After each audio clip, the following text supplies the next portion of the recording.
Welcome to my own guests, and in particular, a warm welcome to our speakers, which are coming along today with us to develop a topic I have very much at heart: autism.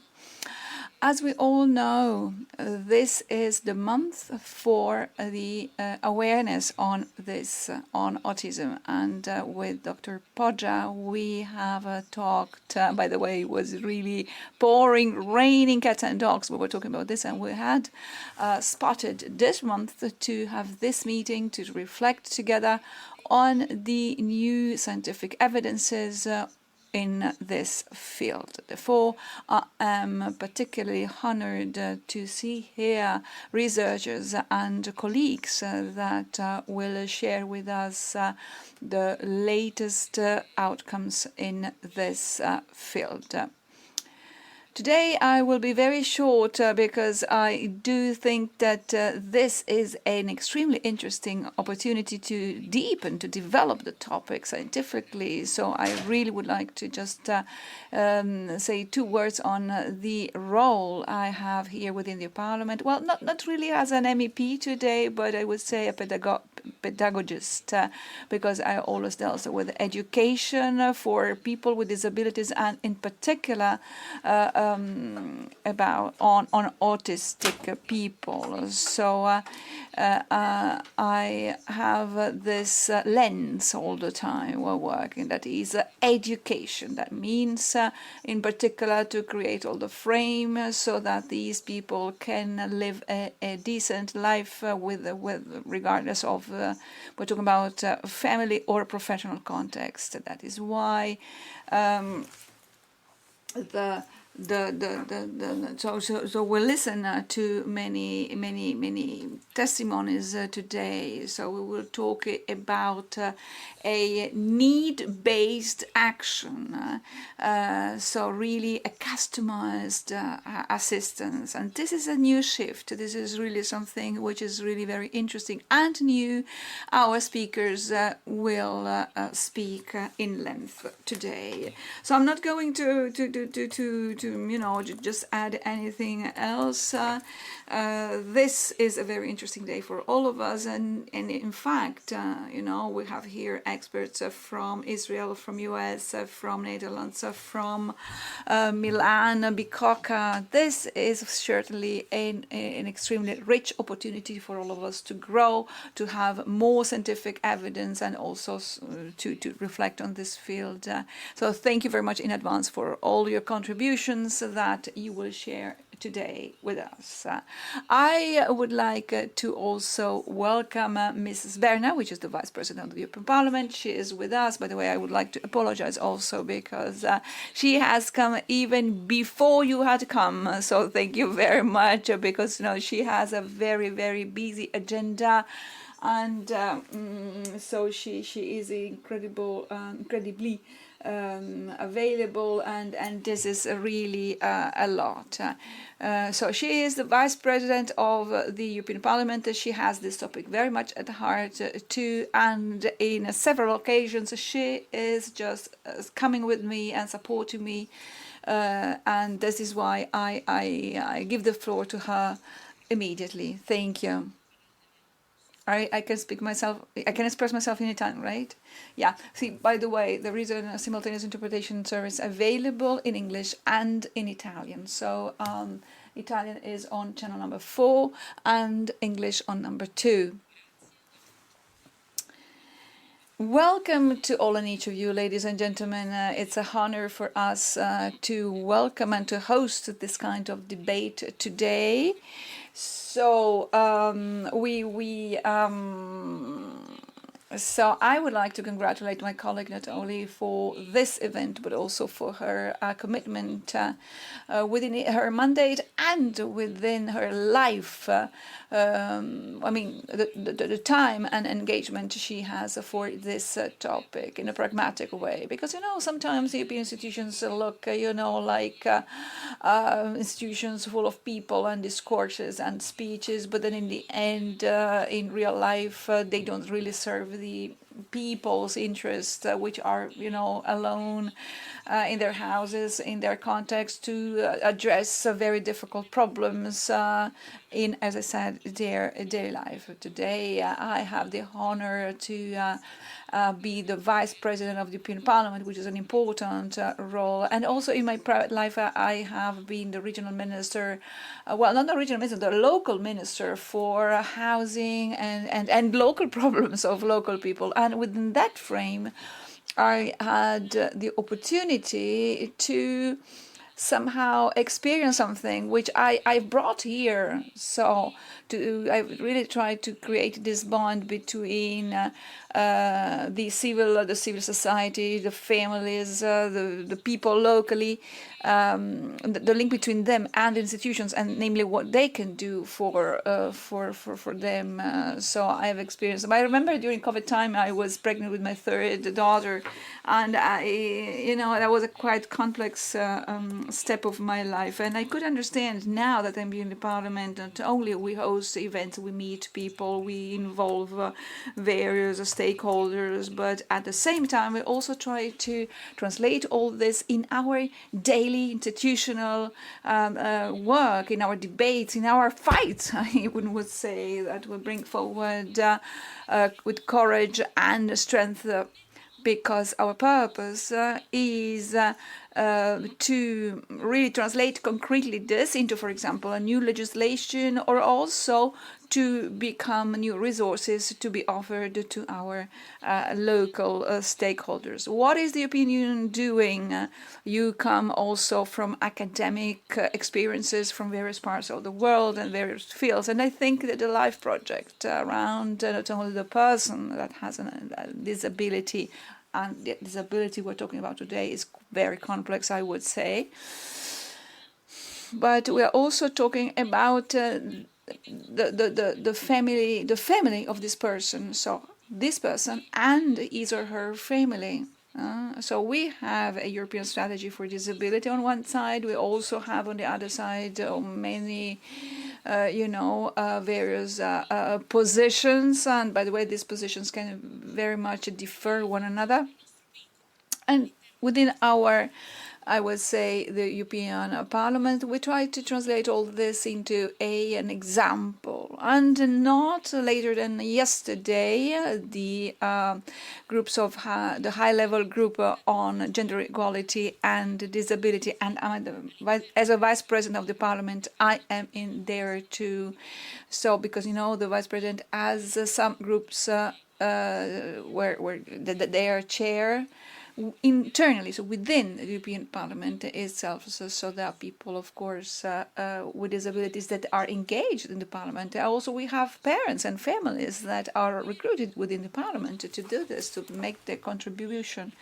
And we have started yesterday, as I was saying, on how to promote all this and to set up new lines of actions. I have brought forward many reflections with Chiara. I think that she was one of the first one within the European Parliament to host assistance with autism. This may sound, a side element.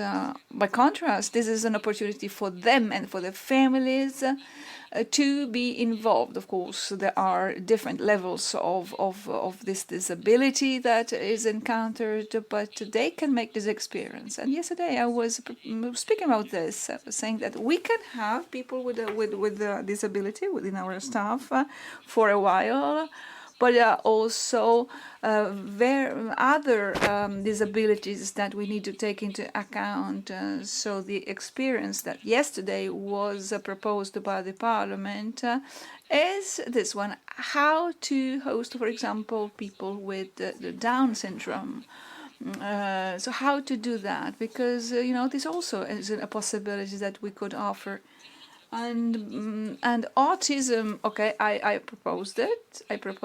And we have the possibility also to repay something to these people. But then there is no repayment for families, for the assistant that they maybe is helping this person, this person to the Parliament. So we make so many efforts and we still have to keep on this fight for sure.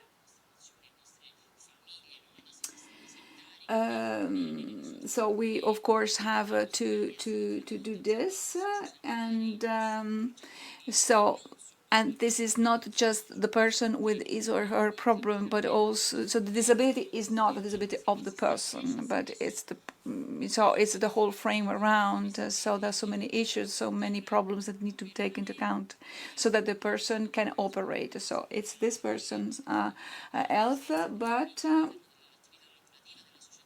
also the family. And I think that this is really what the European Parliament is focused on, that is to create some good practice, so that this good practice can be followed by our national institutions, but also our businesses, our enterprises, our local administrations. In fact, resources are available. Unfortunately, this is very important. So these resources need to be made available and it be used properly. So I've shared with you this small experience, but of course, Chiara, I would like to underline, this was on the forefront, was really the forerunner of all this, and I hope that within this mandate there will be at least there will be the possibility to host people with disability and their families. But for this, we need a frame, we need a regulatory frame to host these people, because you can also have up to 700 MEPs hosting people with disabilities. Of course, you need this regulatory framework. And by the way, these people can teach us so much, can give us so much. I cannot stay here for the whole duration of this event, but you are in excellent hands with Gemma. Have a nice meeting. Have a fruitful meeting. Thank you very much.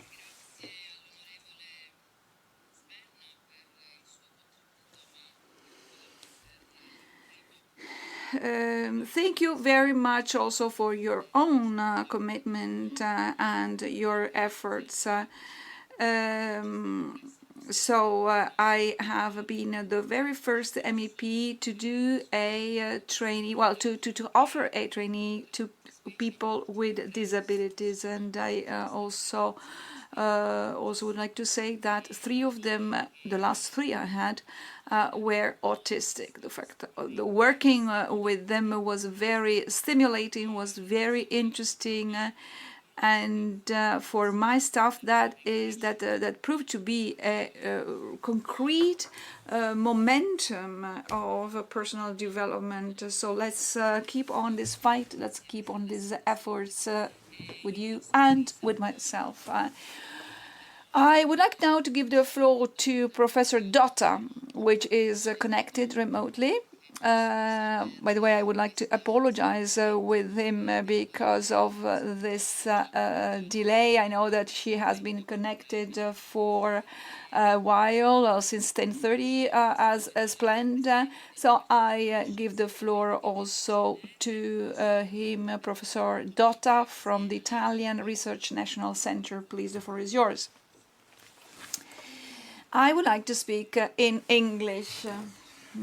Honor and privilege to bring the institutional greetings on behalf of the National Research Council of Italy. In this, the theme that brings us today is of profound importance. As a matter of fact, advancing our understanding of autism beyond traditional diagnostic categories. In this context, the National Research Council of Italy may represent a sort of unique resource. Spanning from basic science into clinical research, its strong multidisciplinary nature that brings together expertise ranging from neuroscience to bioengineering, from psychology to digital technologies, as well as social sciences, enable us to address autism from multiple complementary perspectives. This is precisely this integration that makes a truly multimodal approach possible. Multimodal indicators, including psychological and biological measures, may help us to better understand how different autistic people experience stress, attention, sensory processing, and everyday environments, so that support can be more personalized, context-sensitive and strength-oriented. We think that this vision is not only a scientific direction, we believe that it is also an ethical responsibility. It means recognizing the uniqueness of every autistic individual, moving beyond standardized models, and developing tools and approaches that can adapt the different needs and strengths.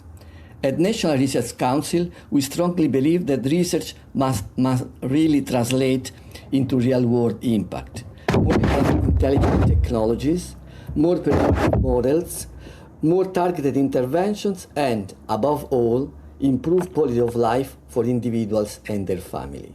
I wish you a wonderful and successful conference. Thank you very much.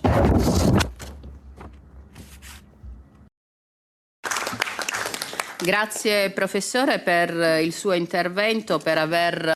Thank you very much, Professor Dotta. Thank you for reminding this holistic approach that is needed in this field, and also to focus on the uniqueness of the person involved. So I would say, beside diagnostics towards history, I would say that it is a slogan, because it is I would say in a timeline with the historical background, that we can understand what the person is needing, and therefore to come to a customized approach. And now I would like to give the floor to Monique Post, which is member of the Executive Committee of Autism Europe. Monique has also been diagnosed as autistic, and she was one of the first professional consultants on autism with direct and personal experience for the Dutch government. So when the support is missing, what happens in terms of services to the person? Monique, I give you the floor.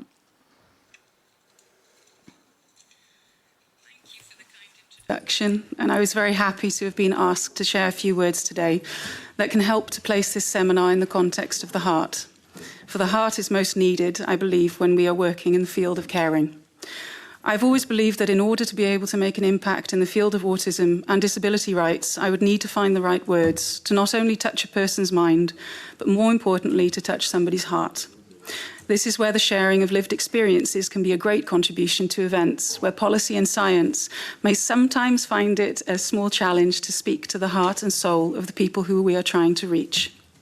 Our host mentioned during a past event what she felt was important to guarantee for people with disabilities from within the EU. He spoke about the need to guarantee them freedom of choice, dignity, and not solutions imposed on them from above. And I wholeheartedly agree. And I've had hard lessons in life in learning to defend my right to choose my path, whether it be in education, my work, healthcare, or my personal life. This event will surely highlight some of the challenges in working towards creating true person-centred support systems using a rights-based approach, and give insights into what is happening in other countries when it comes to the digital world supporting this development. But what is truly a person-centred approach within the field of autism? I think that the clue is exploring the role that being compassionate to ourselves and each other plays in all of our personal lives each and every day. In a world where division, extremes, and fear have become all too prevalent, holding on to our compassion is becoming all the more an important attitude to keep nurturing. How often we can connect to that place inside of us to have compassion and understanding for others, especially in times of disagreement, is for me key to delivering good support. A person who practices compassion in their personal life hopefully has more ability to transfer this attitude into their work life. I have learned that the more I know, or the more I think I know, the less I understand. And this especially holds true when working with other human beings. It keeps me humble and careful when working with someone as a professional, but also encourages me to be kind to myself when it is about my own process. After being diagnosed at the age of 25, my journey on the road called autism and learning about compassion truly started. I conformed to the cliché of having a greater chance to experience a late diagnosis because I was born female, but thankfully avoided experiencing multiple misdiagnoses. I remember in that first year experiencing profound relief, but also confusion all at the same time. This has not gotten any less the older I have become. Relief that a new chapter was opening up in the book that was my life, where I could hopefully explore a new and better narrative. Confusion when I started learning about how I was suddenly expected to be, or not be, that did not often fit with who I felt I was. This is the moment where usually I'm very open about one of my most vulnerable experiences, where I ended up questioning my mortality, and why I have always said that I've been grateful to have had the opportunity to go through the diagnostic pathway. Today, I am choosing to gently dance around the literal words, as working in this field as a self-advocate and professional for over 16 years has sometimes caused me to lay my soul unneedingly bare. Had I let myself think about the possible consequences of sharing such personal details, where they could have consequences for my future self? The answer is no. I was truly confronted by this when, after braving the field of online dating many, many years ago, my first date asked me about an interview I'd given years before that he had seen online. Yes, I was searched on the internet before the date.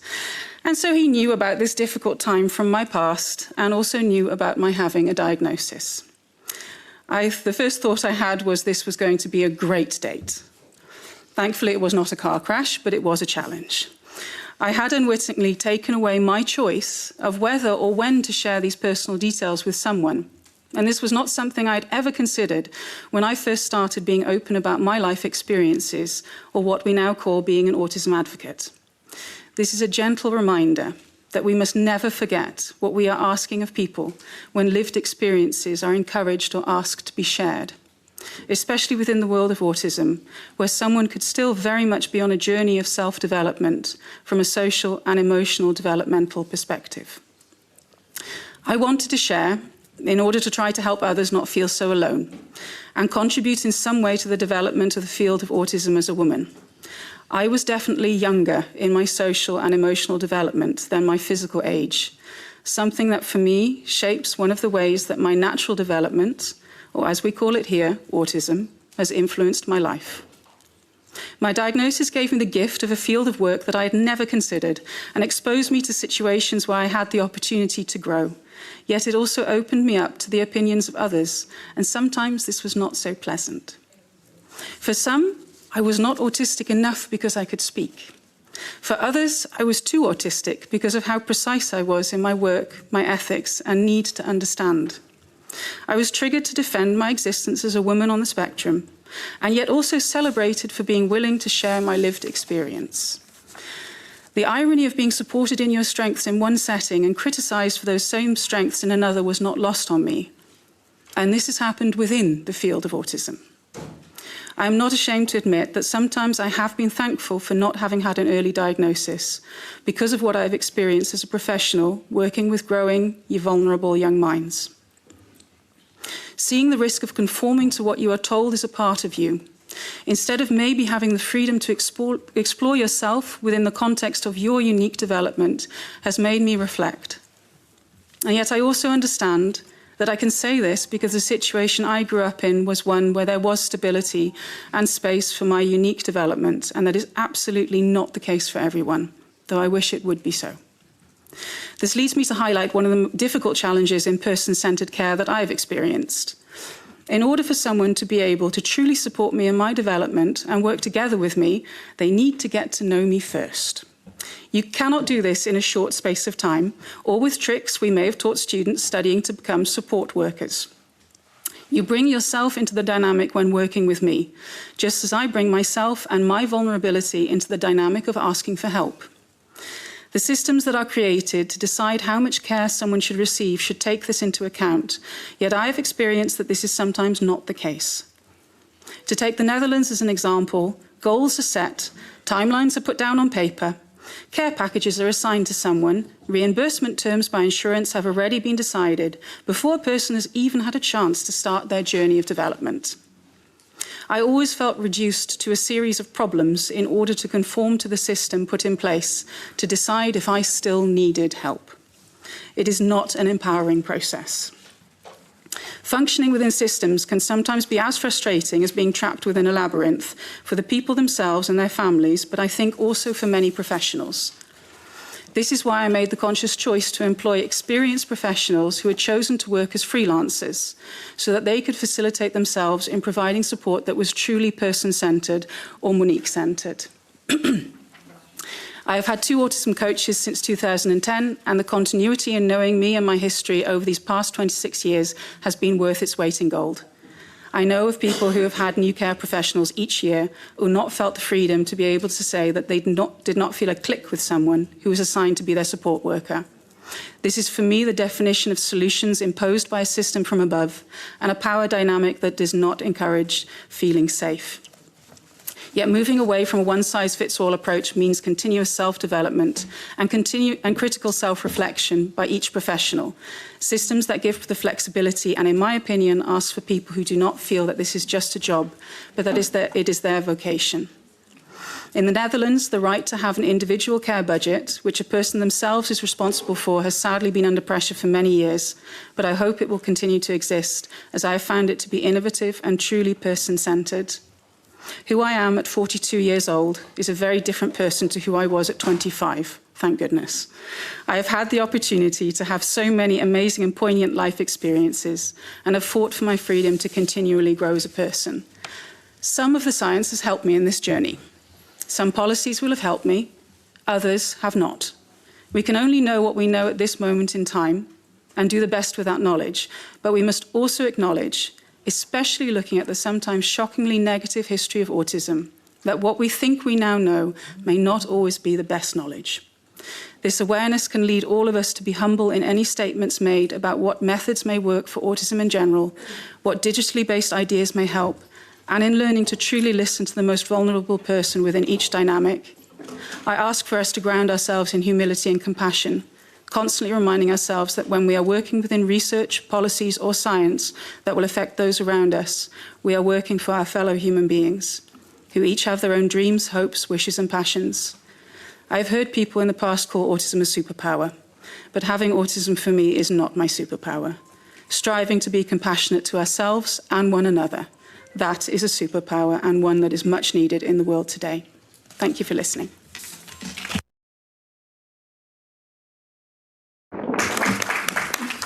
Grazie.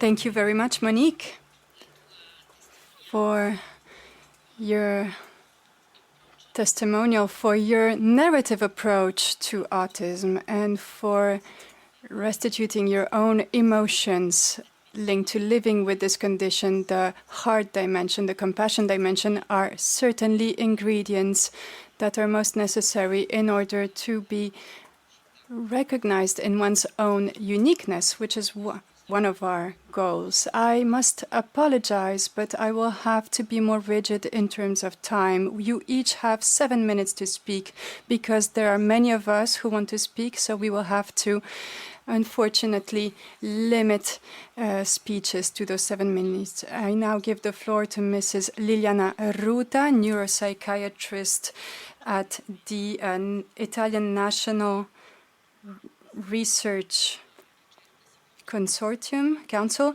Her research is focused on the early diagnosis of autism, and the title of her intervention is Great Vision: Autism Beyond Diagnosis, Sustainability and Support.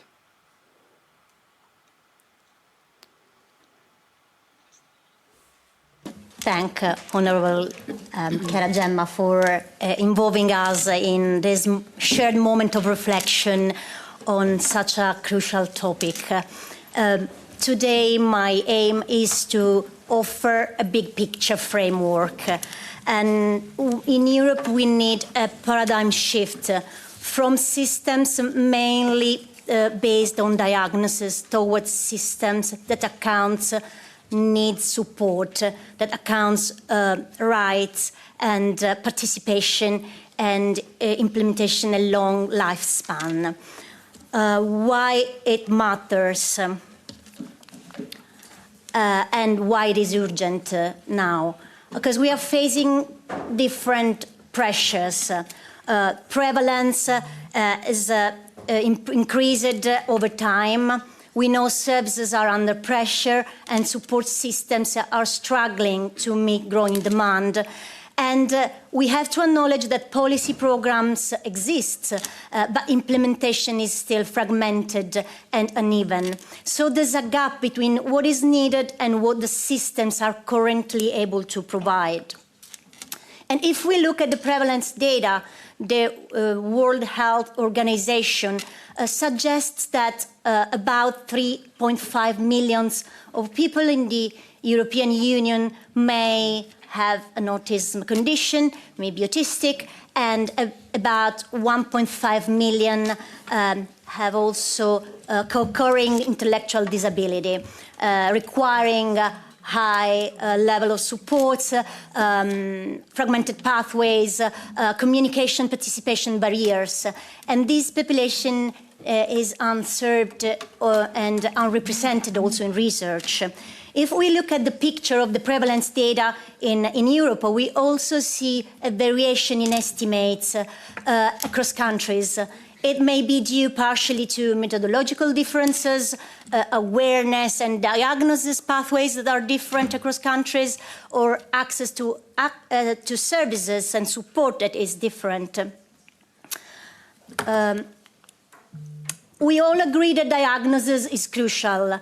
Diagnosis allows and supports recognition, very often self-understanding and access to rights. We also know that when demand arises, diagnosis may become a gateway to support, and it creates delays and bottlenecks. So it may become a problem in the system. And we also have to remind ourselves that needs are not fixed. They evolve over time, across contexts and in life stages. So when all the system is so complex, respond to this complexity is the point, and there are systemic limits. Going more concretely, we have a picture where waiting times for accessing support is getting worse and worse. So many autistic people have to wait up to 6 months or more than a year to access support, and that's a big problem. And when we go in deep on the different domains of the support that is available, we can see that for some areas, such as intervention or medical care or mental health support, there are relatively more availability and access to services. But when we consider other areas very important for life, such as housing, employment, legal support, it remains less available. Many people, autistic people, report also unsuccessful attempts across multiple domains. So these ingredients gives us the clear picture that a system is under pressure. There are visible delays, unequal access, service fragmentation, disrupted continuity, and systemic barriers. We have also to account another perspective, that is lifespan. This is essential. Autism is not a condition that ends in childhood. There are critical transition windows, such as entering school, adolescence, adult life, aging, employment. And in these critical moments, specific coordinated supports are crucial. And we have to look with this vision. The adult support gap is important. Adult support remains less represented, less developed, less visible than services to children. And it's a big problem. And we have also to remind ourselves as clinicians, as people, as researchers, that quality of life and well-being is the key outcome message and the key outcome that we have to pursue. So if we want to move towards better systems, it's crucial that we go towards need-based approaches and not diagnosis-dependent approaches. These supports need to be integrated across health, education, social care sectors, and they have to be scalable and sustainable because of the high demand, and the digital tools are important and have to be ethical and accessible. So here is the paradigm shift from a diagnosis-dependent pathway towards a need-based integrated support to enable people to thrive. That's the message. And we can achieve this ambitious goal only if we work together to shape better systems. We need to bring together lived experiences, the voice of autistic people and families, bring together science. We need to follow the guides of science and evidence to understand what works. We need to incorporate technologies and tools that can improve access and delivery. And we need to support policy and policy suggestions because the system this way can enable scale and equity. And this is what we are trying to do today together. So thanks all the speakers and thanks everyone for joining and sharing this moment. Thank you. Grazie. Thank you very much for this contribution, for putting the accent on the need to focus on supports, on systems of supports, and not just on one support, precisely to move from diagnosis to a needs-focused approach that clearly can evolve throughout the lifespan. And then this holistic approach that you mentioned is absolutely fundamental in order to tackle various forms of intervention that need to be customized. I now give the floor to Mr. Chakrabarty, Professor Chakrabarty, Professor of Neuroscience and Director of the Research Center for Autism, recognized on an international level for his work. The title of his intervention will be Digital Evaluation of the Neurological Development in the First Childhood Phase, a diagnostic approach oriented to the functioning. It's a wonderful occasion.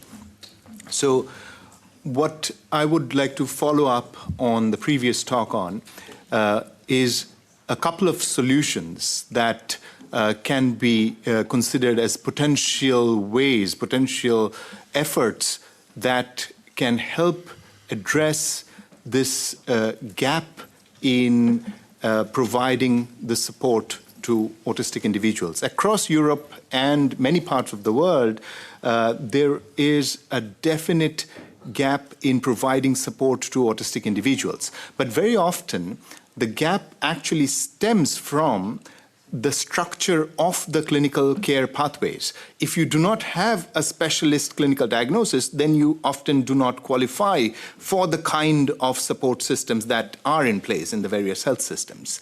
So the detection gap or the delay in detection can often act as a bottleneck towards the support gap. So the fact that a lot of autistic individuals are not getting the support is possibly there is something in the assessment or the detection or the diagnosis pathway that is taking a very long time. Just giving an example from the UK, routinely across the various NHS trusts, people often have to wait for 2, sometimes 3 years to get a confirmed clinical diagnosis of autism. You can imagine that can create a very, very severe delay and negative impact on the supports that would be available. And if we do not provide early support, then that is often associated with negative later outcome and development. So in order to kind of address this, we need to consider it from 2 angles. First is, do we really need a confirmed categorical diagnosis of autism in order to provide support? Or can we assess the individual's functioning on different dimensions, dimensions such as social and communication, dimensions such as sensory and motor dimensions, or repetitive behavior, and understand where an individual is within these dimensions, and immediately can kind of start some non-specialist mediated support. I'm not suggesting replacing diagnosis, but what I'm suggesting here is to get individuals to the support pathway earlier than what they currently are subject to. And so when we talk about these dimensions within which autistic individuals show quite a lot of variation, the next question then becomes, how do we assess these dimensions? So I've just drawn, on this slide, I've drawn 3 dimensions: social, repetitive behavior, and sensory, but there are many such dimensions. And where one gets a diagnosis is a fairly arbitrary line that you draw at somewhere in this distribution. But these dimensions exist throughout the general population. So how do we measure these dimensions? We generally, traditionally, we would measure them using measure them using questionnaires and interviews. We did a study of 12,000 children in India over 3 years to assess autism, considering the first prevalent study of autism in Indian school children. And that was done by clinical psychologists using paper and pencil forms. But that is not an approach that will scale easily. We need something that does not need clinical psychologists for that initial assessment. So then we moved to a digital tool which we call START, which is mobile, modular, open source, and most importantly, it's administered by non-specialists with just 2 weeks of training. The main aim was to assess autism likelihood in low resource settings. Now, just a brief moment here, because the evidence that I'm talking is from India, but it is also, India in many ways it offers an interesting parallel to Europe. The EU has 27 countries, India has 30 states, with a huge range of languages, socioeconomic strata, and cultural norms. So in some way, the experience from low-resource settings of India might very well be translatable to many parts of Europe. Now, there is a video here showing the digital assessment. I'm not quite sure if it will work, but I'll try. No, it didn't work, but don't worry about that. The assessment itself, the digital platform, has questionnaire measures which for the parents. It also has task measures where children get to play with small games on the tablet which capture their social interest, their sensory interest, and their visuomotor coordination abilities, as well as free play between parent and child that gets coded in terms of their social behavior. Now, from these elements, we tried this out in India on 131 children. This particular platform administered at home settings by non-specialists to 3 groups of children: autistic, children with intellectual disability, and typically developing children, 2 to 7-year-olds. And with combining the metrics across the different tasks, we could discriminate with 85% accuracy between autistic and typically developing children. When we consider all 3 groups, autism, intellectual disability, and typically developing, then the accuracy for classification comes down to 78%. Now, just to kind of calibrate how these results are they good or are they bad, we should consider what the classification accuracy is when you use structural brain images. If you take MRI images, then you are about 80% accurate in telling whether an individual is autistic or neurotypical. So with combining these behavioral measures from the tablet-based platform called START, we get a reasonable accuracy, and we have released the code open source, and we also have a web version available for scalable implementation. We have now moved beyond START to another project called STREAM, where we are taking a broader view, not just focusing on autism, but thinking of neurodevelopment as as one would think about general development. You are familiar with growth curves for height and weight. So we are thinking of creating these growth curves for social development, motor development, and attention and cognition development. We have combined different digital platforms that you see in this screenshot here, and the eventual aim is to generate these reference curves for motor, social, and attentional development, and hopefully try and spot individuals who are not functioning according to their age norms, so that we can provide support early. Again, I'm not saying we'd replace diagnosis, but try and move to the support stage as soon as we have a first concern about an individual not meeting their developmental milestones. And we have now tested 4,000 children in India and Malawi by non-specialists. We have found this to be acceptable and feasible, and stream metrics are validated against clinician assessments, socioeconomic strata, family care, and anthropometry. My final slide is here. In summary, I've told about dimensional models that move beyond over-reliance on diagnostic labels. Digital tools administered by non-specialists can offer scalable solutions, and I've presented some preliminary evidence from START and STREAM from low-resource global settings. Thank you.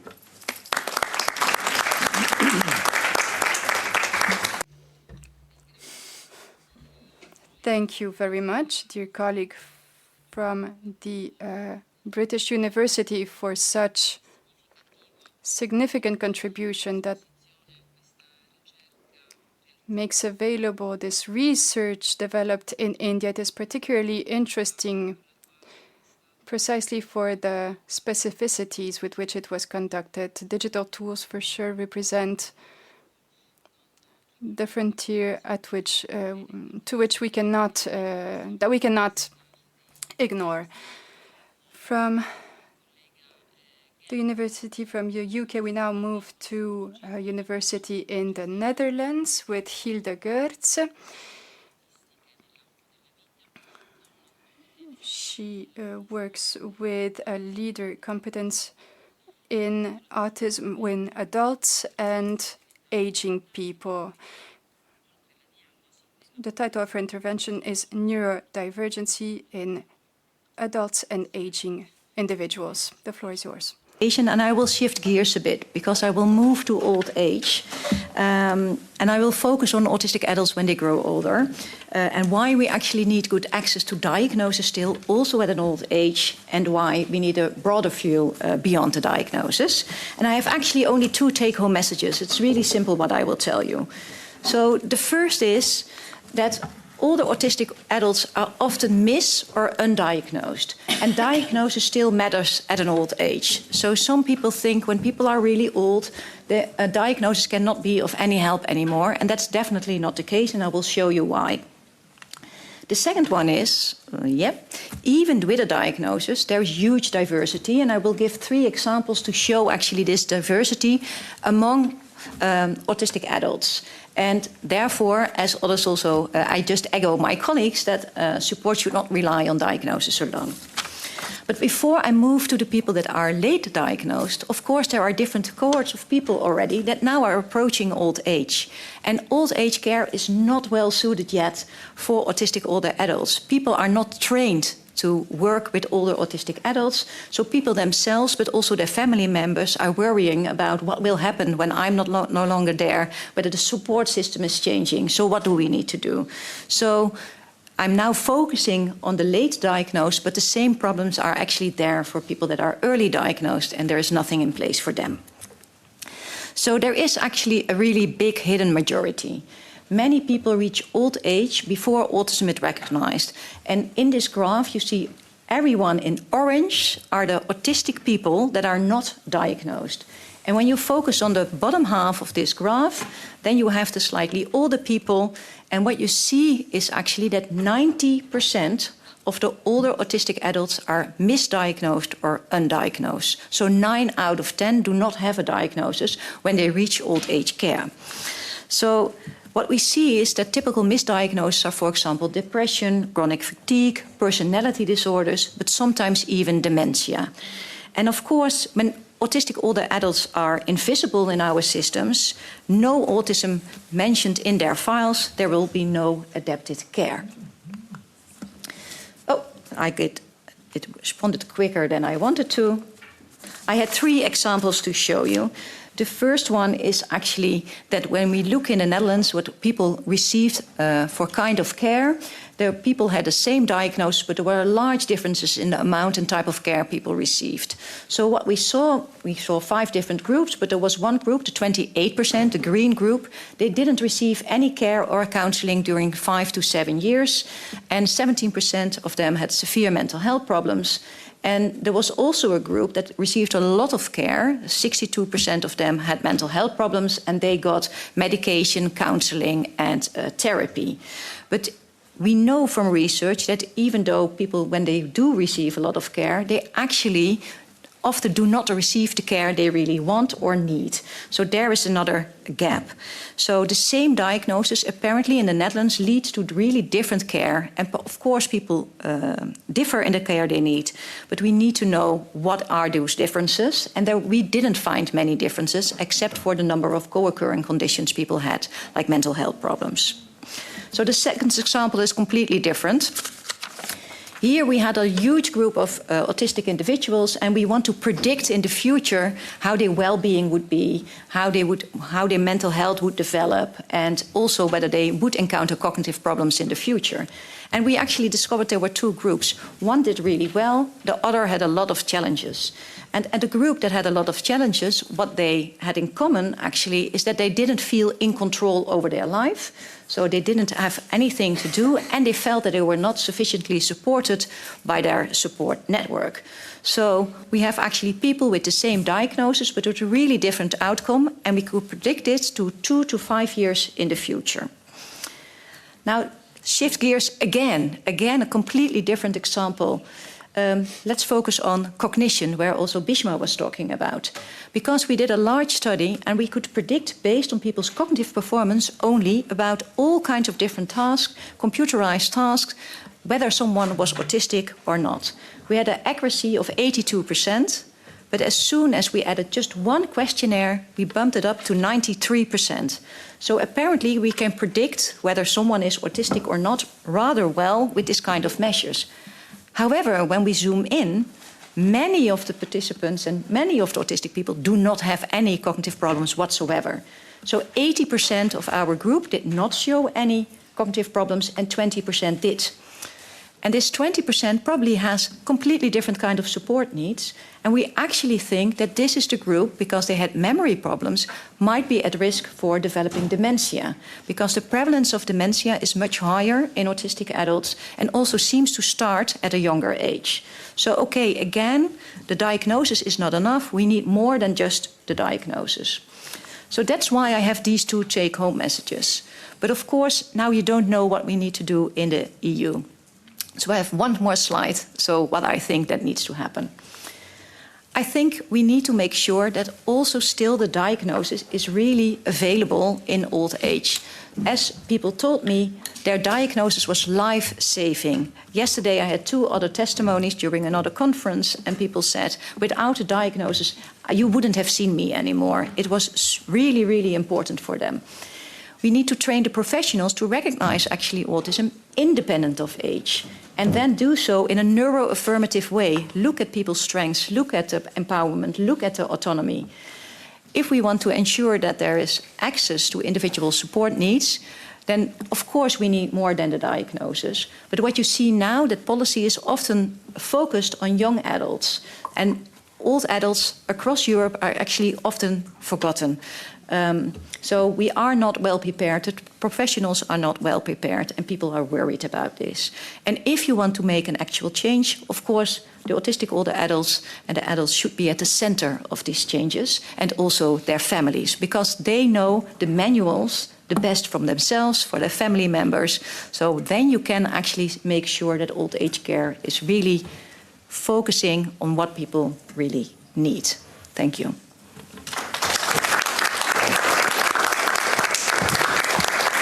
Grazie anche per questo intervento. Thank you very much for this very stimulating speech, which is providing really with a completely different perspective, namely the adults, the elderly people, as you have underlined, where there are so many deficiencies to be addressed. Still much focus is still to be put on this, and so working on education and formation is for sure one of the priorities to which also the European Union is spending time and giving attention. So adult life. But then in Italy we also have infant age and also specialist neuropsychiatrists in this area. This is also a major issue we need to prioritize. Thank you very much for your contribution once more. And now I would give the floor to Professor Vivanti of the Drexel University of Philadelphia. He chairs several works, and his work is very profoundly, I would say, personal also, because he has grown up with two brothers with this kind of problems. Autism in early age developments and perspectives. Thank you very much. My take-home message today is that there are many adverse health and psychosocial outcomes in autism that can be prevented, that can be mitigated if we act early. These are some of the data that you probably already know, but if you have a diagnosis of autism, you're twice less likely to live independently, twice more likely to have medical conditions, 3 times less likely to complete school, 3 times more likely to have psychiatric conditions, 4 times less likely to be employed, and more than 3 times more likely to have dementia in older age. These outcomes are interrelated and they're not inevitable. So the first thing that we need to think about when we think about how do we prevent this is to think about the turning points. There are moments in the development of children that can mark a trajectory going towards these outcomes or towards better quality of life and well-being. So I'm going to start with, I want to talk quickly about the acquisition of spoken language. This is very important because it allows many individuals to advocate for themselves. And these are data from my colleagues who looked at what happens to children who are non-speaking at around 40 months of age, so as preschoolers, receiving what we can call generic, non-manualized intervention services. And what my colleagues found is that the majority of children who initially were non-speaking, who received these types of low-intensity generic interventions, continue to be non-speaking, only a very modest increase. Now, if we're looking at children who received manualized, more intensive, evidence-based early interventions, we found that the majority of children at around the same age who were non-speaking, by age 3, they will become speaking. They will develop spoken language. Now, it's important to understand that some of these children will remain non-speaking. Who are the children who remain non-speaking? The ones who get diagnosed at the later age. And what's interesting here is that we could see that we do have the tools to facilitate an early diagnosis, which can lead to early intervention that then leads children to acquire spoken language. But often those tools are not used, even if we have the knowledge on how to use them. This is one example from a screening called MChat. This is 20 questions that are designed for pediatricians to be asked during 18-month and 24-month visit for all children. So it's supposed to be a universal screening. You do that with every family walking into the pediatrician's office for the normal visits that you do at 18 and 24 months. Well, we did a study where we asked pediatricians to send to our center all children who were seen in their offices at 18 and 24 months who they believed they might have a diagnosis of autism, potentially. But for half of the pediatricians were randomized to a condition in which we police them in the use of this MCHAT screening. We told them, we can see if you are doing this screening. We can see if you are asking the questions, all the questions, to all families, to all children. But the other half, we just told them, do what you want to do. We will not check what you're doing. Just send us children if you believe that they might have a diagnosis of autism. And so for the pediatricians who did receive our very careful monitoring and support to use autism screening, they sent us many more children that were referred to a diagnosis who were younger, and so they were ready to start early intervention before the age of 2. And they were not just more severe impaired individuals, but children with a variety of levels in terms of language, cognitive skills, self-help skills, social skills. So this is not a study that discovered a new tool. It just discovered that if you actually use it, because there is an incentive or a deterrent that forces you to use it, then what happens is that you will have more children receiving intervention, which in turn will change outcomes like being able to use spoken language. Another example is early intervention itself. What happens when children receive early intervention? As I said before, if it's evidence-based, children might improve in outcomes that are important, such as the acquisition of spoken language. However, interventions are often not implemented in practice, in educational and clinical practice, in the way it's meant to be, or in the way it looks like when we do clinical trials. This is an example for the Early Start Denver model. This is an intervention that shows substantial improvements when implemented during clinical trials. Well, we did a study in Philadelphia where we looked at fidelity of intervention, and that means what happens in the therapy room, how much the clinicians are indeed following all the components of the intervention. And what we found is that there was a lot of variability. Some therapies were very rigorous, some therapies were less rigorous. There was no particular incentive or deterrent to do all the components of the intervention. Well, we found that children who had better outcomes, they were not the less severe children. They were the ones who had therapists who were implementing the intervention to a higher degree of fidelity. So when the children were not improving, it was not the child is too severe. It was the therapist to be too severe. It was the therapist to actually have impairments in their use of these interventions such that will make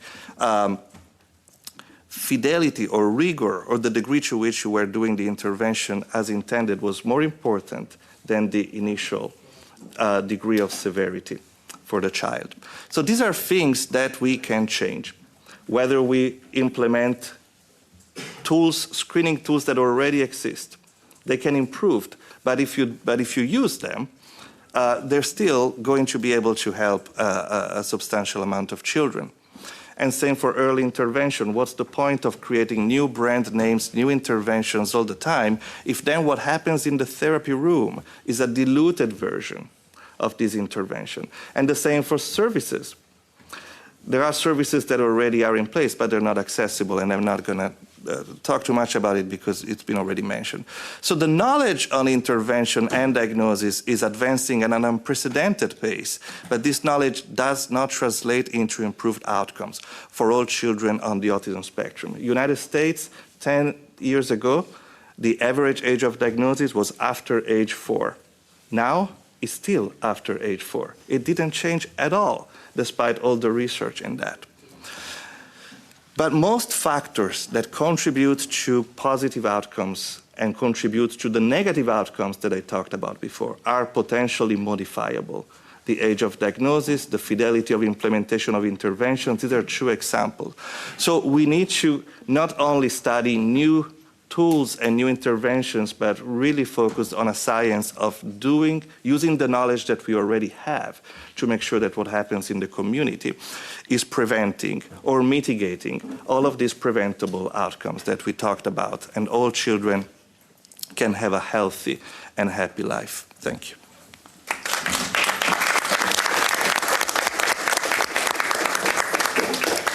Grazie anche per questo.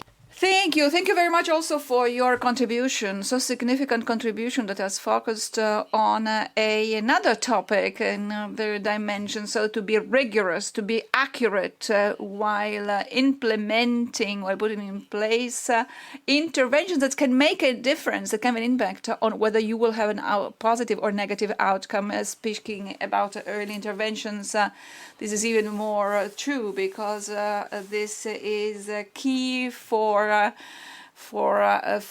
positive outcome. And then scientific evidences we are sharing today, for sure, scientific evidences, but these are of course, then you need to work on them properly in order to ensure progress, real progress.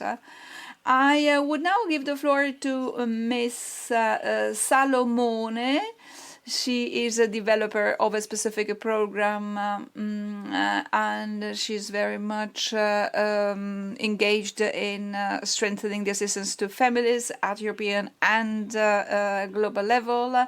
So you talk about, this is the title of your intervention, Strengthening Early Support Systems, WHO Caregiver Skills Training as a Scalable Public Health Response. So please, the floor is yours. So you come from the University of Milano Bicocca. You can hear with your colleague. Of my colleagues who have talked before me, because they've helped build the picture that I'm going to describe right now to start my intervention. So we are seeing an unprecedented rise in developmental concerns, but that is not the only part of the problem, because as you have seen and heard, there is still consistently uneven and very limited access to specialist services, which isn't surprising if we think that most countries spend only a fraction of their health budget on mental health.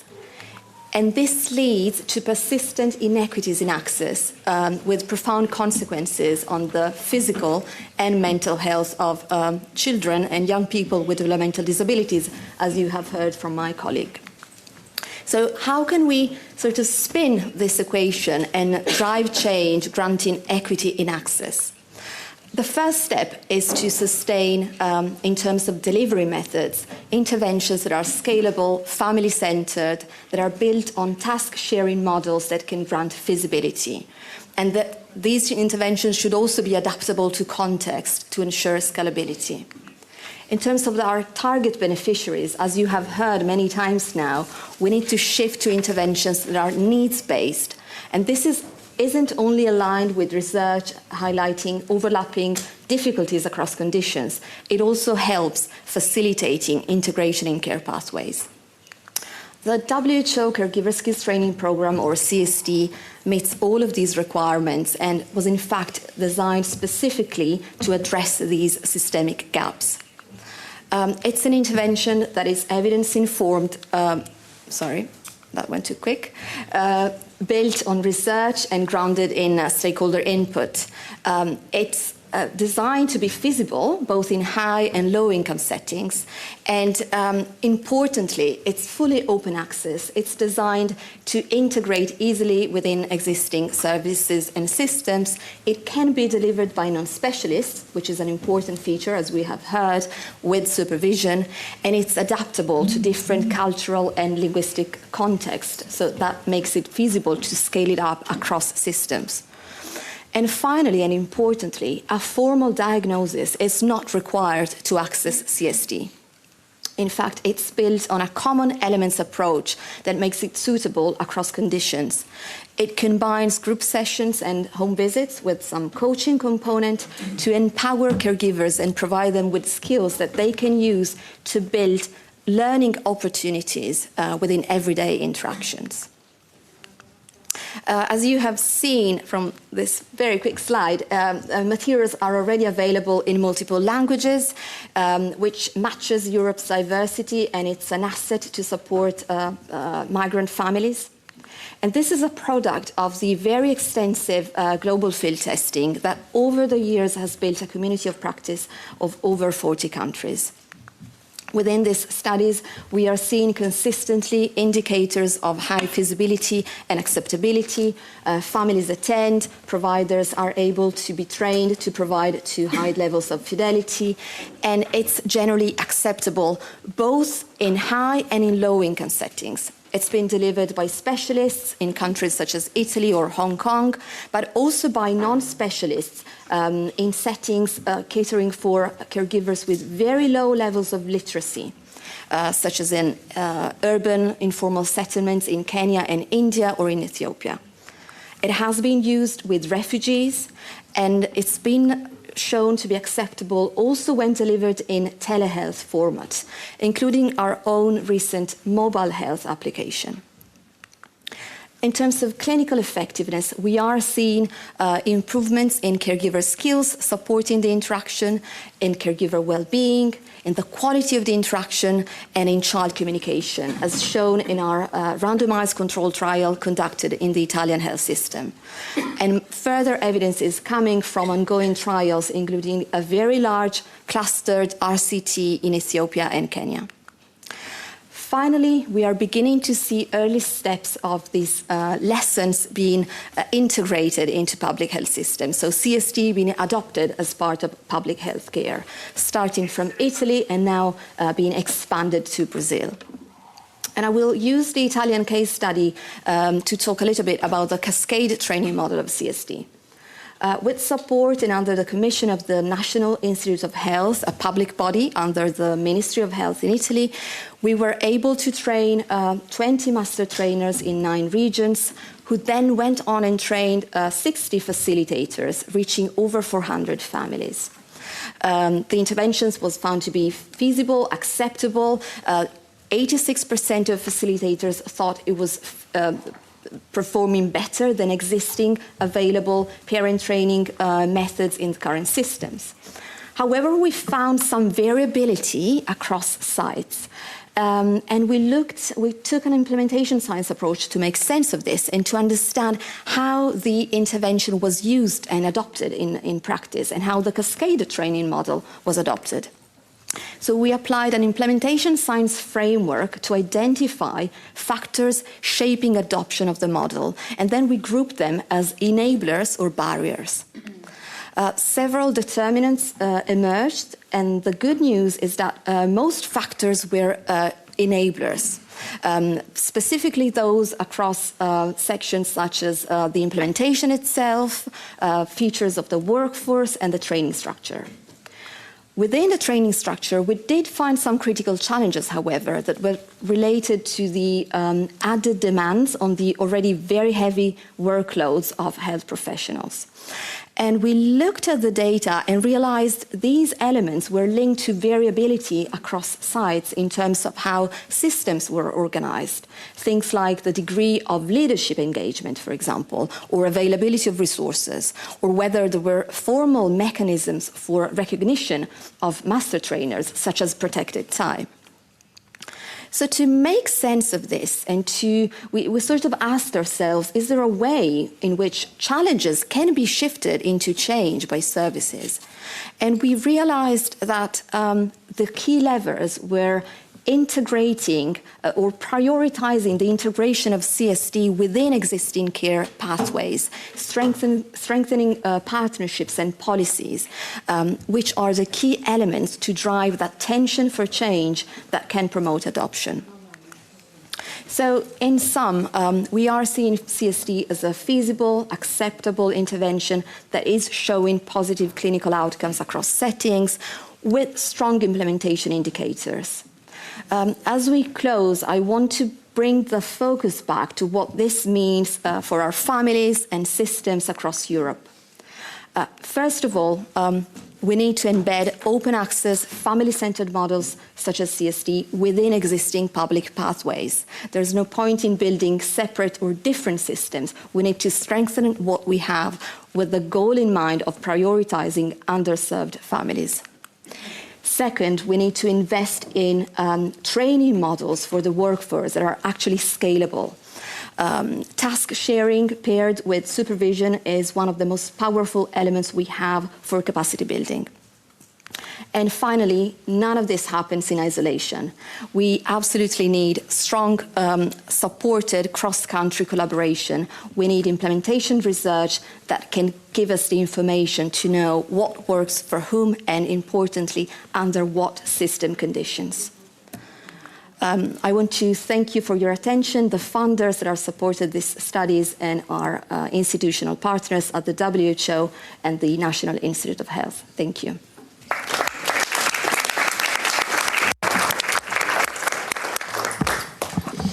Grazie davvero. Thank you very much indeed for this further contribution, which is really enlarging our knowledge and deepening our reflection. For sure, the caregiver's role is very important. I have this very much at heart too.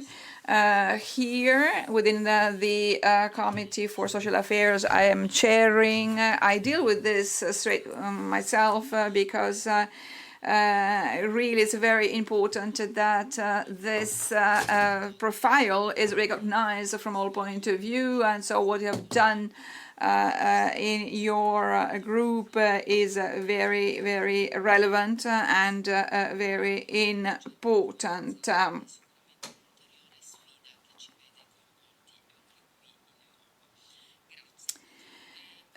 So now I would like to give the floor to Professor Golan, university professor in the psychology department in Israel. He works on social and emotional challenges of people with autism.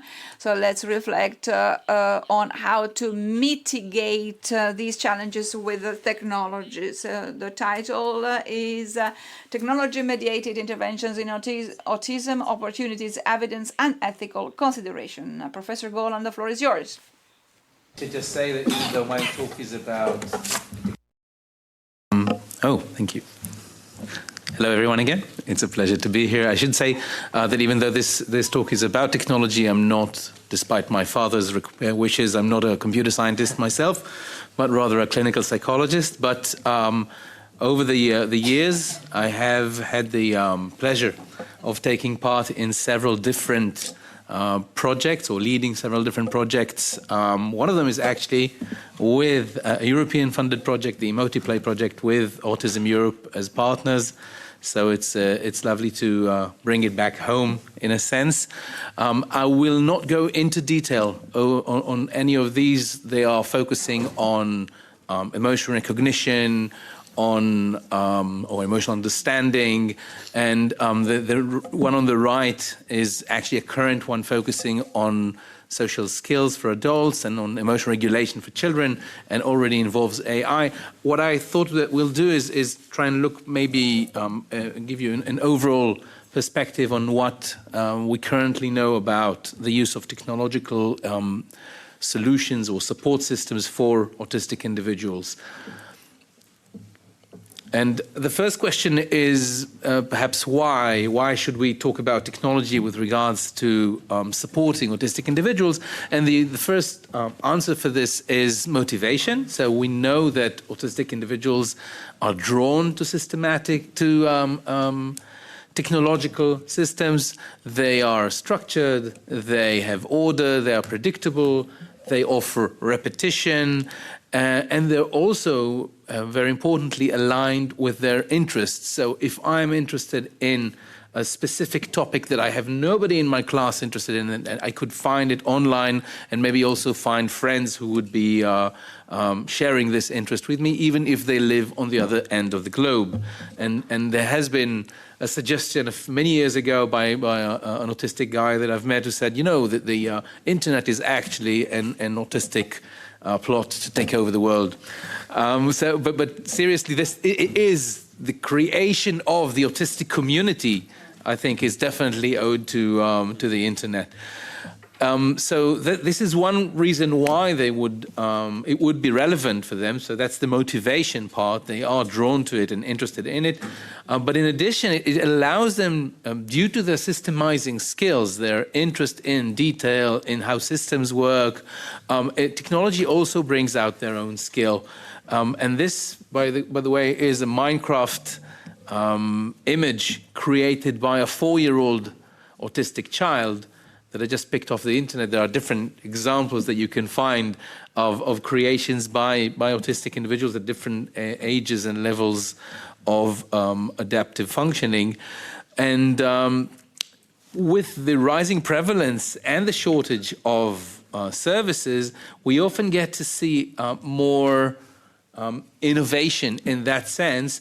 And if we come to think of it, there's the technological community has a larger proportion of autism in its families, and in many cases also in the employees themselves. And so we end up finding, if you go online and search for how many apps that are related to autism we could find on the Apple and Google stores, then there are between 700 to 1,000 of them that are broadly tagged as autism related.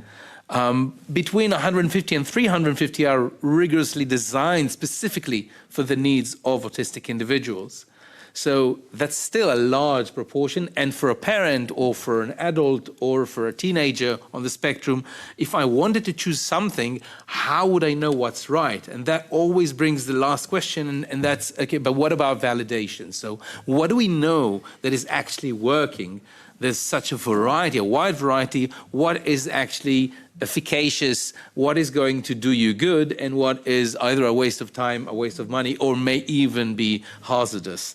And that's only 10% of these applications have gone through any kind of research, and less than 1% have gone through clinical trials that are the rigorous way of studying efficacy or effectiveness of interventions scientifically.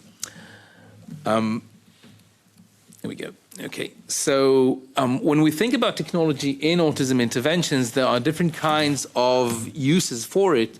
One would be using technology as a way of training or teaching autistic individuals on different kinds of skills that are relevant to them. And it could be done via telehealth. Actually, one of the things that allowed us, it's sad to think of it as an opportunity, but allowed us to flourish in terms of telehealth is COVID, right? So clinicians and educators had no choice but to rely on telehealth to deliver interventions, and that made a huge development in that sense. Multimedia, apps and games, virtual reality, so different kinds of virtual reality systems have been used for that sense. To teach and to train, immersive environments that are more comprehensive. So you go into a room and the walls themselves are either screens, touch screens, or allow you to experience an environment holistically, also in terms of sensory experience. And robots, either social robots. Oh, you can't see anything, sorry, thank you. Did I move back? Yeah. That have been found to be more appealing for autistic children in many cases, that they would prefer to communicate with a robot than with a human being. But another way of looking at the use of technology is for supporting. So instead of teaching someone a skill and hoping that they would use it, why not give them in this case it's crutches, but technology so that they would find it easier to function. So this technology, for example, allows me to see you. Nobody tried to teach me or train me how to see better, right? So it was realized that this is not going to be changed unless we support it with technology. So that's this kind of support can be offered through augmentative and alternative communication.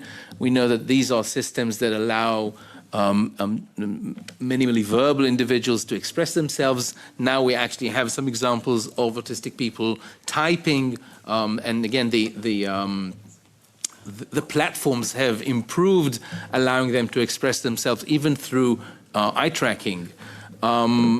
Augmented reality, which is, if I look through either the screen of my phone or my glasses, at a certain experience, I could get clues or hints on what to do and how to behave or what to look for, whether if it's doing the shopping or going through a job interview. And, but also it could be used for characterization. Now, I've skipped diagnosis because my esteemed colleague have already discussed that, but of course we can use and are already using phenotyping, digital phenotyping of autistic individuals in order to assist diagnosis. It could also be done, used for assessment and support of intervention. So wearables such as our watches could be used to tell how a person's feeling, what's their arousal level, whether they're going to get a fit or a seizure. Video, audio, and signal analysis can be used again for analysis of behavior, for diagnostic or for intervention purposes, electronic records, and the creation of what is called big data systems that allow us to support individuals better based on the lots of data that we have. This is just an example of how we can support at different age groups and different levels of functioning. I can see the time, so I'll skip it. Sorry. The challenges are, first of all, there's a generalization gap. So when you use technology, there's always the challenge of would it actually translate into real life settings? And the answer is, in many cases, not enough. There's also the challenge of being too long on the screen for too long, and maybe even avoiding real-life encounters. There's a price, right? These are often pricey instruments. And there's a language and cultural adaptation, especially when we think about a community as heterogeneous as the European one. And it's integration with live therapy. So lots of therapists and sometimes also educators are a bit reluctant to rely or to integrate technology into their clinical work. So, and then came AI, right? So nowadays we have much more flexibility and adaptability. And we hopefully have the potential for improved generalization because the system adapts itself and escorts you wherever you go. But there is a challenge of data privacy and surveillance worries. It does follow you wherever you go. There's a bias towards neurotypical perspective because these systems are built on the neurotypical perspective.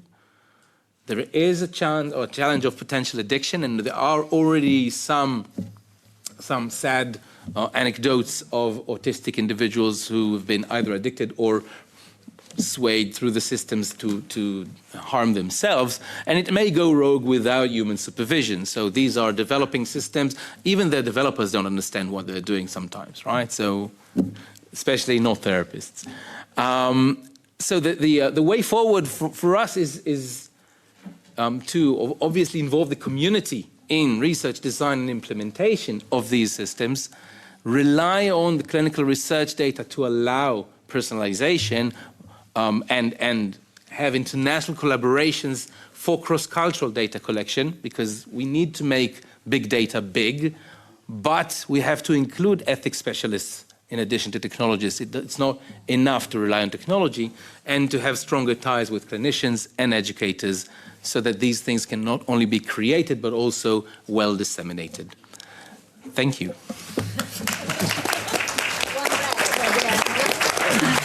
Io chiedo scusa per questo.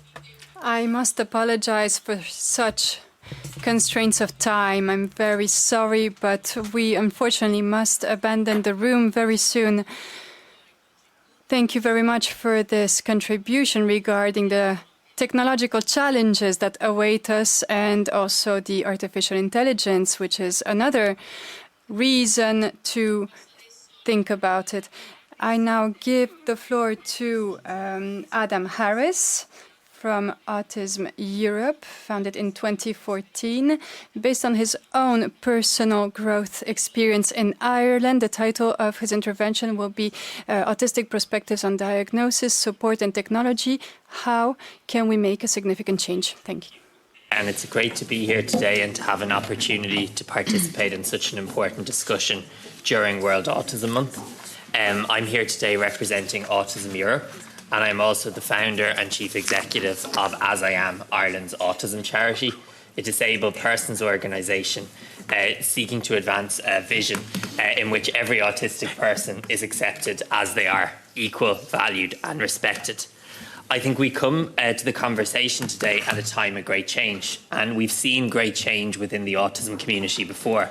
When I was diagnosed as an autistic person in the late 1990s in Ireland, there was not really even awareness of autism, let alone understanding or acceptance. It was a norm for autistic people to be segregated within our education system and within broader society. And we've gone from that point in time to a point in time, and according to As I Am research, 1 in 4 Irish people now report a close friend or family member being autistic. Near 90% report an awareness of autism.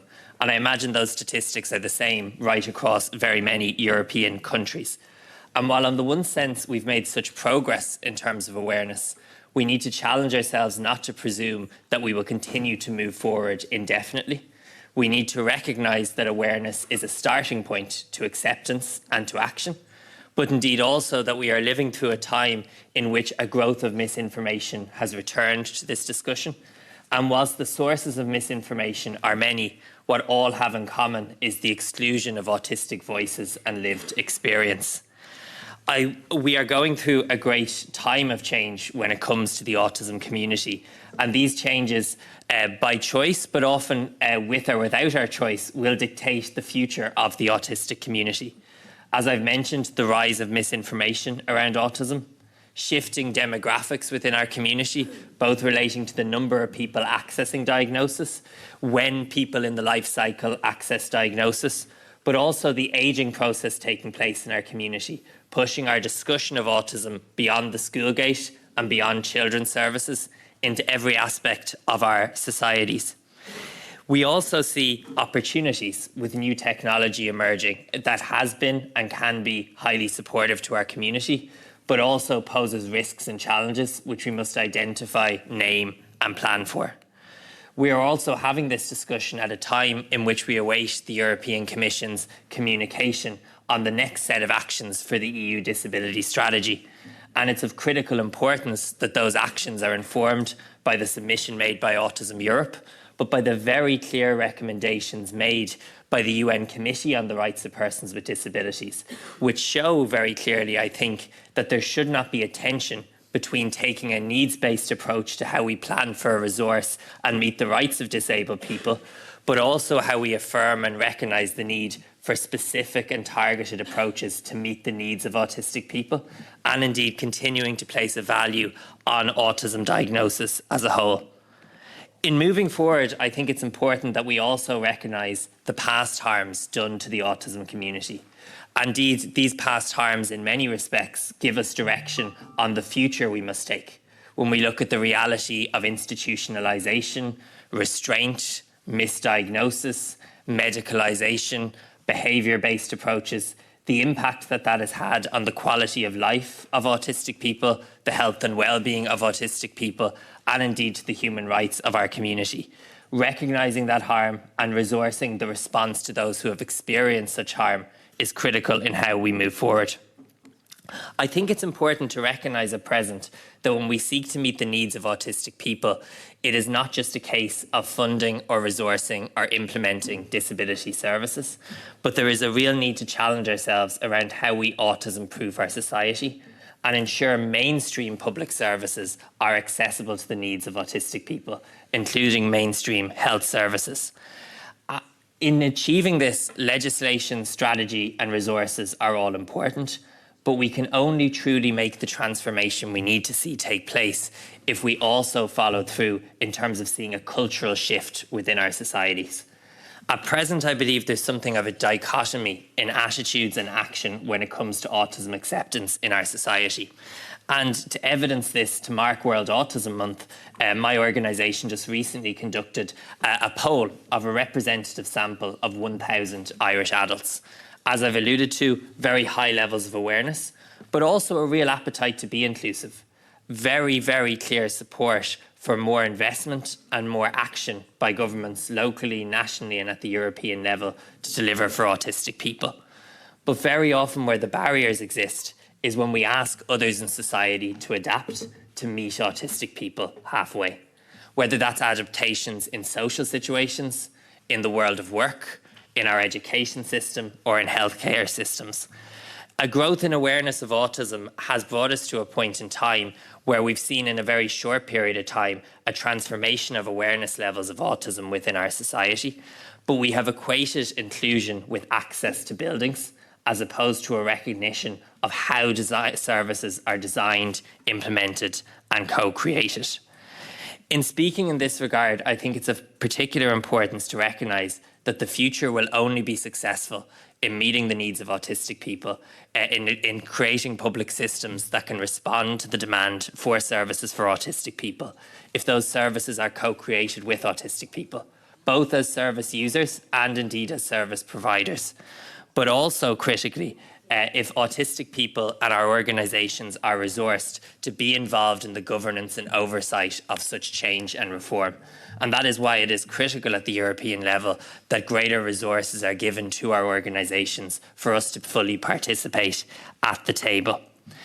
I think it is important when we talk to the future, as I've mentioned already, that we look at the very clear recommendations that the UN's Committee on the Rights of Persons with Disabilities have made. They relate to training. They relate to autism proofing of services. They relate to resourcing the specific support needs of our community. I think what this highlights is that a needs-based approach and a diagnosis-based approach should not be in conflict with one another. We should be talking about how we can deliver supports more timely, while simultaneously recognising that, as has been said already today, diagnosis can have a transformative impact on the quality of life of autistic people. Too often, I think what we have seen of late is the concept of needs-based approaches really sound very progressive on the surface, but equate to a resource-led approach in which people do not have clear rights, or in which one-size-fits-all approaches to services fail autistic people and leave us behind.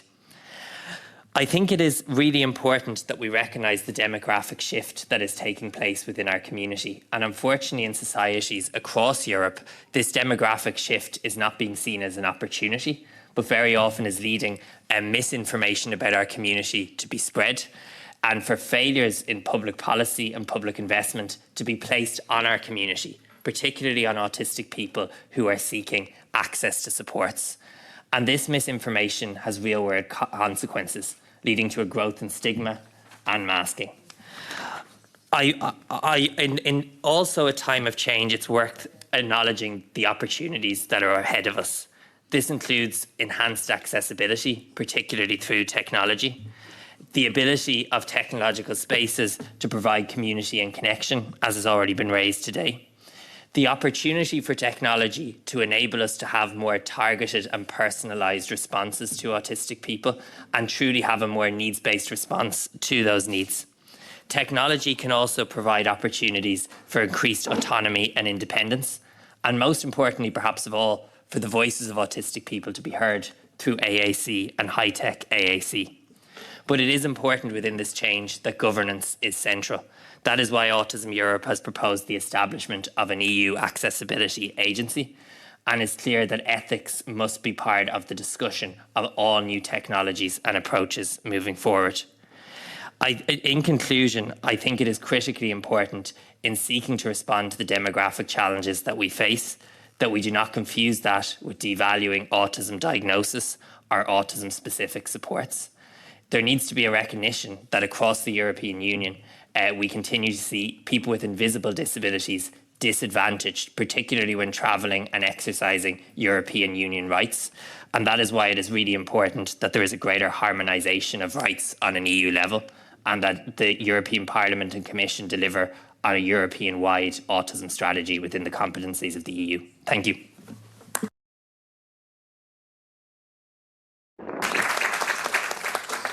Ringrazio molto Autism Europe.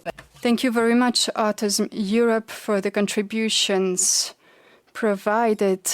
Thanks to Aurélie, who is here and who is always very close to my initiatives as I try to be close to their initiatives and demands. What has been denounced today is certainly an opportunity for more reflection, deeper reflection for myself and for the different initiatives that I will lead at the Intergroup for Disability, as well as in the Commission for Social Affairs, where we dealt with the revision of the strategy for people with disabilities. The question of the desinstitutionalization is certainly a topic that is very important to us, as well as the early diagnosis and hence also the misdiagnosis. Thank you very much for your contribution.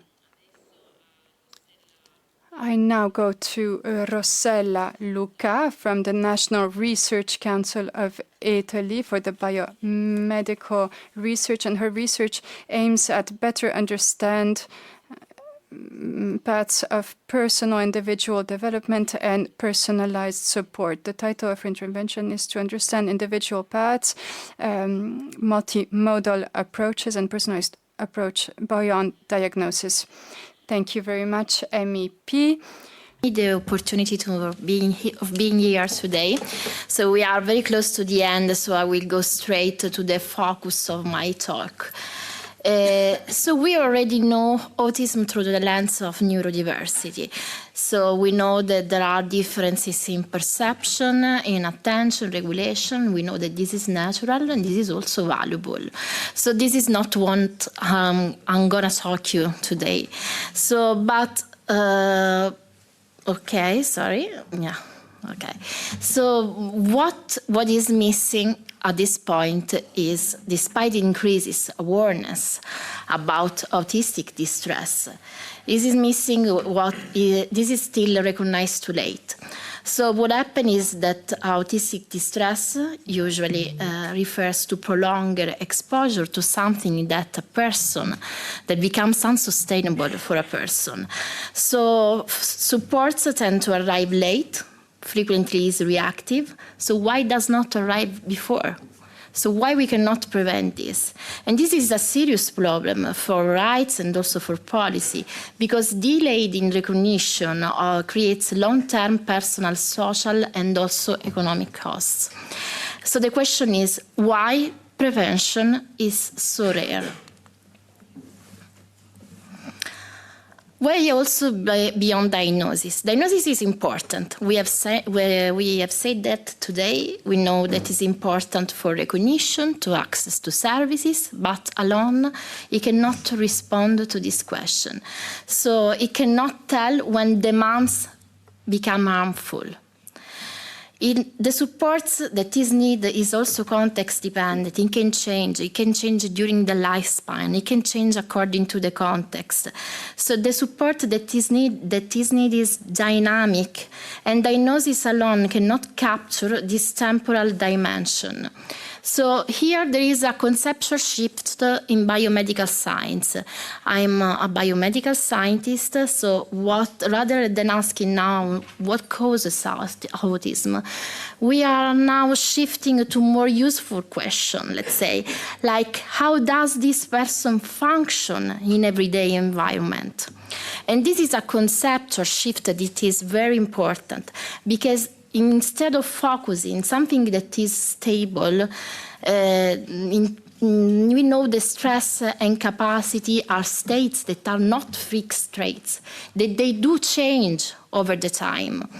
So only with this shift we can focus and transform biomedical research in tangible outcomes and also political commitments for autistic people. Okay, so what is generally new in what I'm saying today? So this is where something is changing.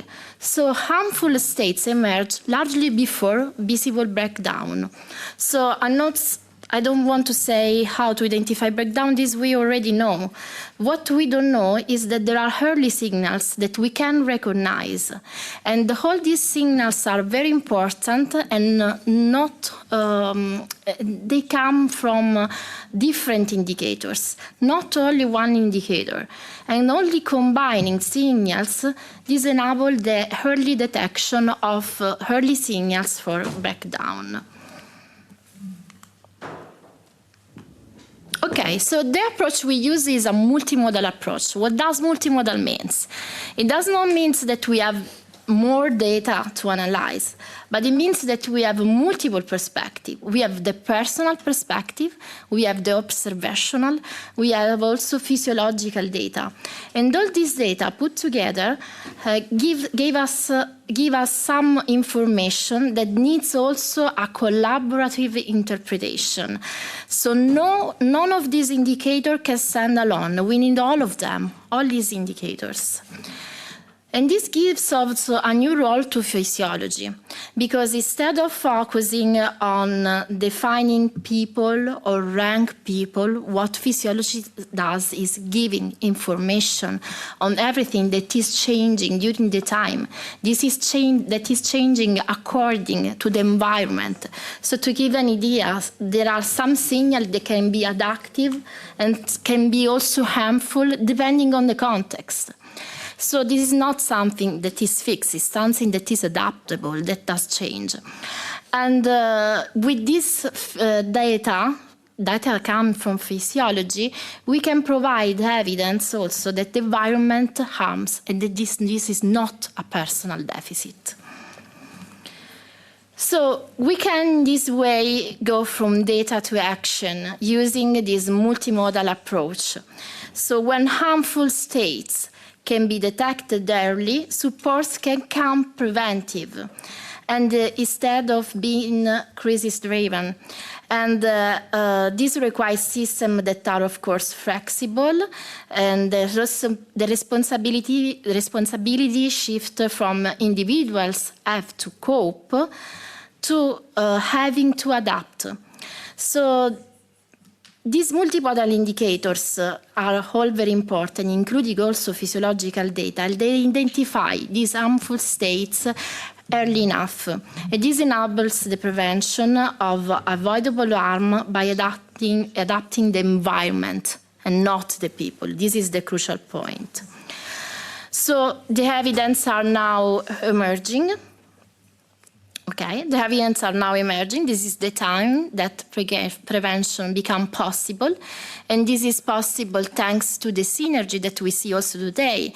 So researchers, political commitment, but also association. If we work all together, we work in concert, this is the way we can, when prevention can become possible. And we now have evidence that we have to make the environment adaptable and not the people. So thank you for your attention.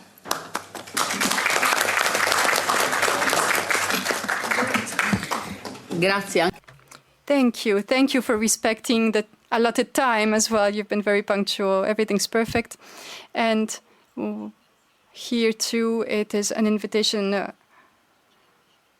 to making sure that the environment, everything around these people, around persons with autism, can adapt to them and not vice versa. Very important. So we're now at the end of our day with one last speech by Giovanni Pioggia from the National Research Council of Italy. He is director of the National Research Council of Messina.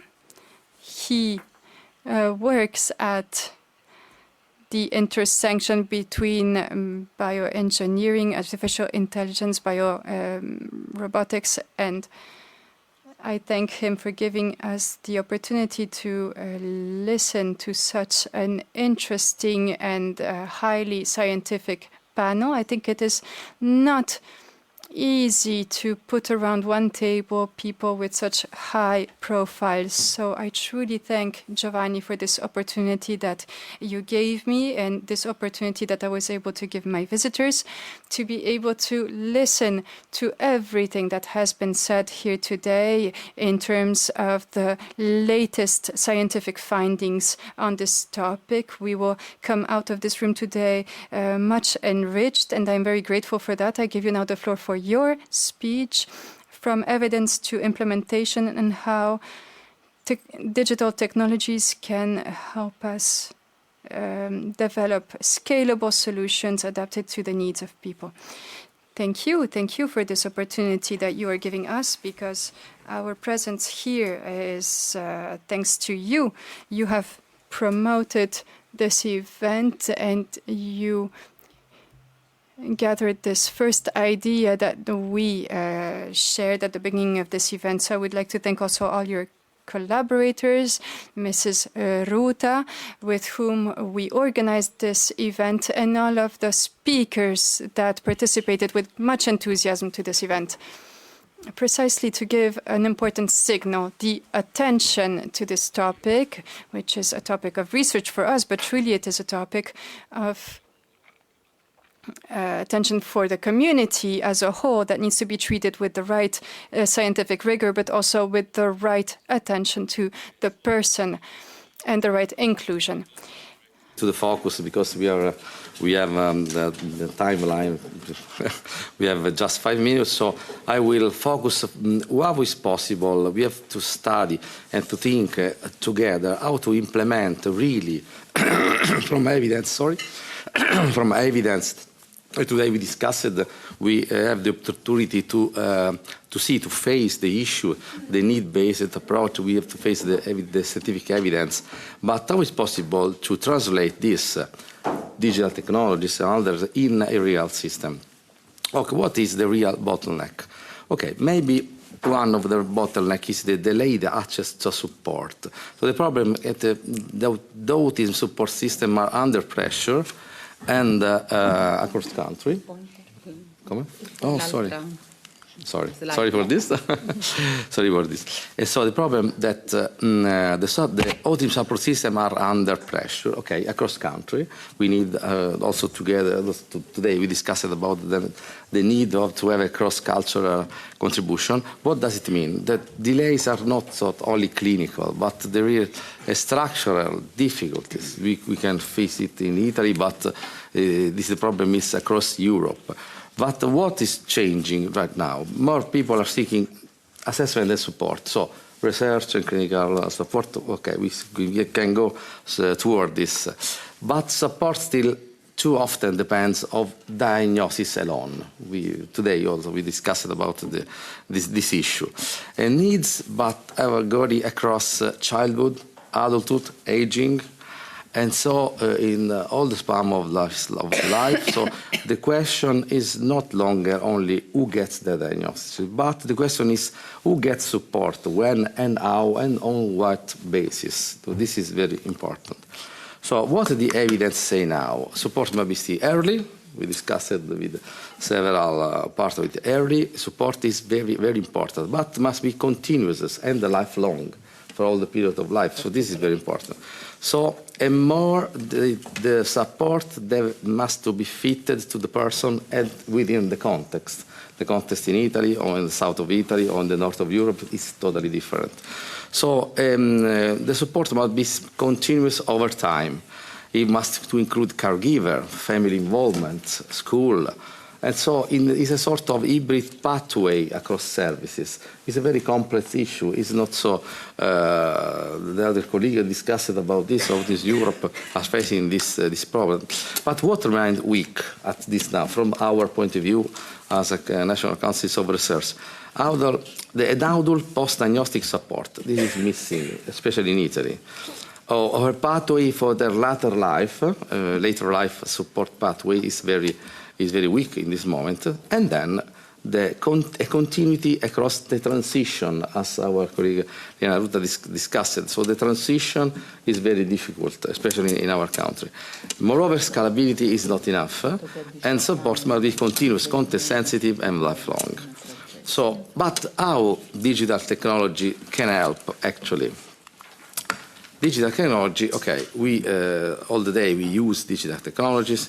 We have the possibility to use the technology to measure several variables in order to go deeper, to use at a deep phenotyping, as other colleagues said. So we can use and have the technology to measure better, to have more variable, multi-scalable, multidimensional variable.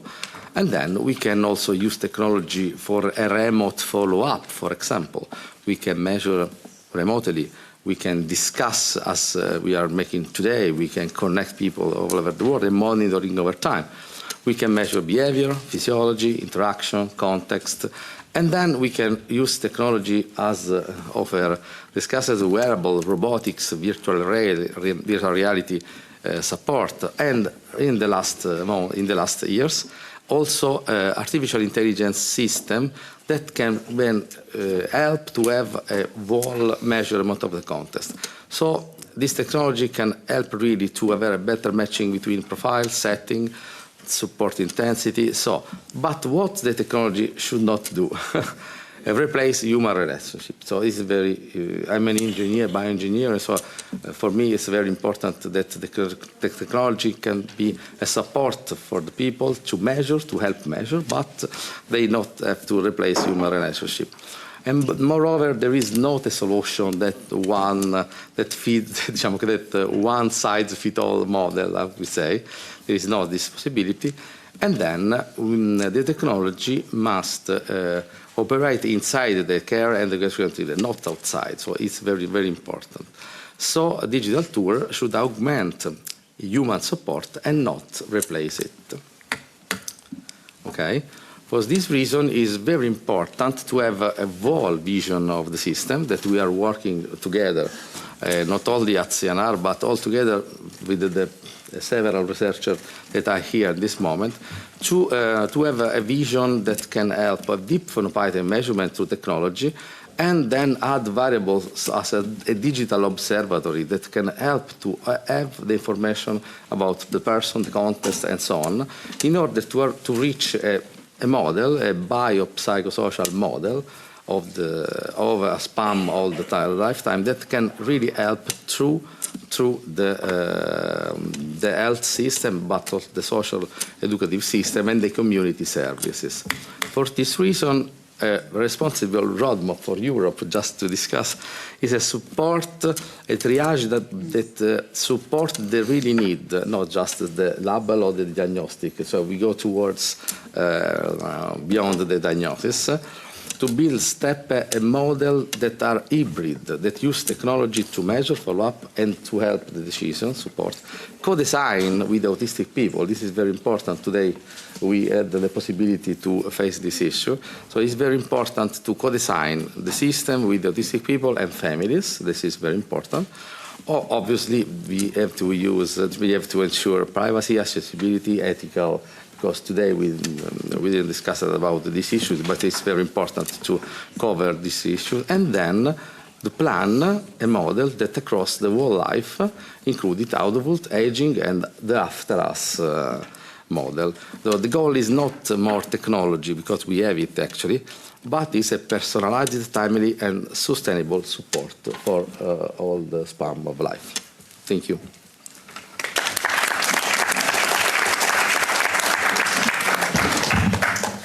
Bene, abbiamo... Very well, we have finished this very intense morning, truly full of solicitations, of reflections, of inspiration. While listening to you, I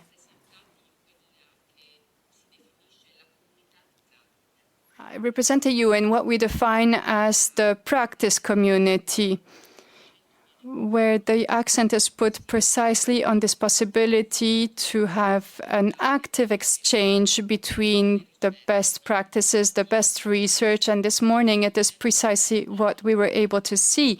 The best research that aim at the hybrid model, as said Giovanni. This hybrid model now needs to get the right legs to be able to walk and be divulged in all of the EU. And the EU can certainly be the right interlocutor to provide those legs to this model. So please keep sending me material so that I can be the carrier of the findings, of the research findings, because research is certainly what makes the difference, and the awareness that can derive from the research findings to turn it into significant results. And when you were speaking, Giovanni, I thought of what happens to some of our youngsters with autism in Italy when they turn 18. They suddenly become invisible. They have to deal with psychiatric services, and sometimes they are confronted to a more pharmacological approach rather than behavioral assistance. So there's a whole debate. The families are asking us for help. They are asking for assistance precisely in this transition phase. And that is why it is so important to have an accompaniment that goes from childhood all the way through adulthood. I think that represents the true challenge that we are all called to find solutions to. I will now conclude by thanking you all, truly all of you, for the very high quality scientific contributions that were offered around this table. I thank also all those who participated as listeners, all those who made themselves available today. It was very dense, but very rich of suggestions and inspiration. Thank you very much. And goodbye. I will be waiting for more contributions, written contributions, so that I can give a follow-up to your research and be the interlocutor with Europe. Thank you.